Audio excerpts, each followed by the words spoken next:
Mother Nature decided to end 2010 on a snowy note here in southwest Montana, as we had several inches already on the ground, with a couple more still expected as we go into the overnight hours. It's a 1-2-3 punch with this storm: the snow, the cold, and the wind, and it's not going to be leaving anytime soon. We had team coverage for this storm earlier today. We sent out our news stations Travis Clark and John Shearer up to some of the mountain passes to check out what the conditions were like in the daylight.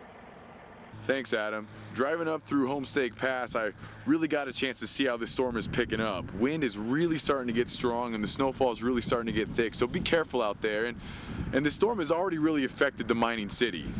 When I contacted Highway Patrol, all officers were already dealing with slide-offs or minor accidents. I asked them if there were any tips they could pass along, and they did mention that during a winter storm like this, it's always best to drive well below the speed limit. But more importantly, with all the projected snow that will be coming in tonight, the Highway Patrol was very adamant about what you should do if you become stuck or trapped in your car.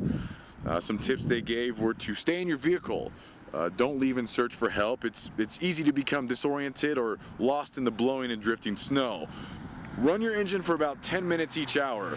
Run the heater and turn on the dome light only when the vehicle is running. You want to save that battery and gas.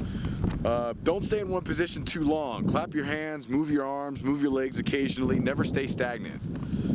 Always try and stay as insulated as possible, whether you need to use newspapers or maps or even your car mats on the floor. And if you're with someone, huddle up. Buddy-buddy system. Stay warm. So try and keep those tips in mind if an accident occurs and you're stuck in your car. Now, let's head about another 90 miles east of the divide and see how the weather conditions are in Bozeman with John Shearer. John? Hey, thanks, Travis. As you can see, we have plenty of snow here too. But east of the divide, the story is as much ice as it is snow. Back around noon as I was driving around, the temperature was about 32 degrees and the roads were mostly wet. Now, take a look at this. The temperature has dropped 10 degrees already, and that's turning all of that water into ice. Let me show you. Take a look here. Now the snow is swirling around me and it's starting to accumulate on the roads. Take a look at what you're driving on. As you scrape away the snow, you see underneath this layer of ice makes the roads like a skating rink. And this is the big challenge for drivers today. The State Patrol and the Department of Transportation are both listing the interstate from Three Forks out to here as snow-covered, icy, and slippery. They're urging extreme caution. I'm John Shearer in Bozeman Pass. Let's toss it back to Adam at the rest area.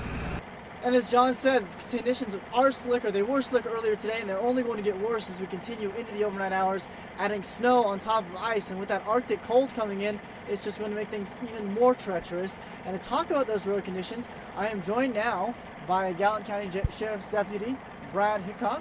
Thank you for joining us. I know it's been a busy night for you. How are things looking on the roadway so far? They've been bad this afternoon, hopefully getting better as traffic lessens throughout the evening.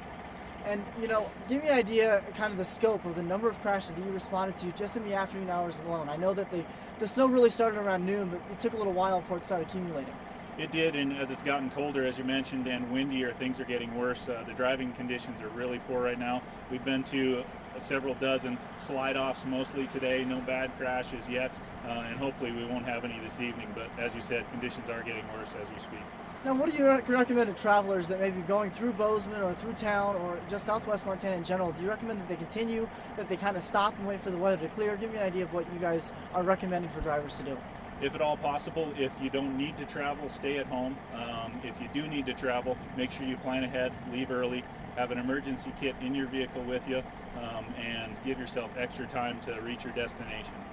And, you know, just give me an idea of some of the travel tips.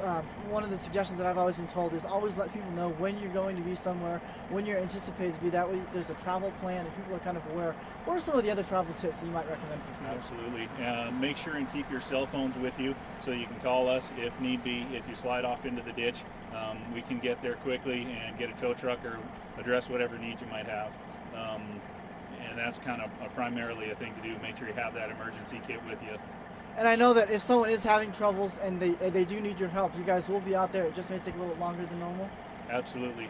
We'll get there, and we have to drive in the same conditions that you do, so it might take a little extra time, but we work all night long. So Well, thank you so much for joining us. And I know, like I said, it's been a busy night. And as conditions get worse tonight, like I said, we do recommend that you do not travel tonight. If you can do it all possible, wait till tomorrow. At least it'll only be cold, and the snow should be letting up by then. Reporting from 19th and I-90, I'm Adam Bell from Montana's News Station.